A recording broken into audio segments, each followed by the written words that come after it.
กฝ่าคืนลมข้ามไป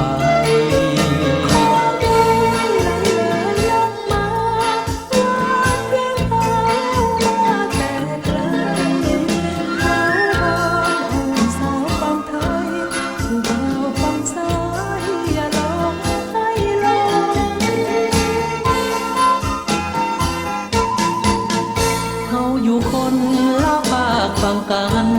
ขึ้นฮอดจอมควันอยากจะเห็นหน้าคิดถึงก็จงข้ามมาน้องจะคอยท่า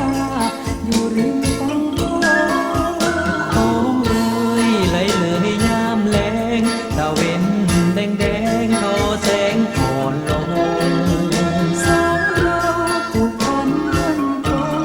จะซื่อจะตรงไม่คิดนอกใจจงเป็นพยานไม่หากยืนนานคู่กันตลอดไปให้มีความสุขอย่ามีทุกข์ใดๆหนุ่มลาวสาวไทยหวังใจฮักจริง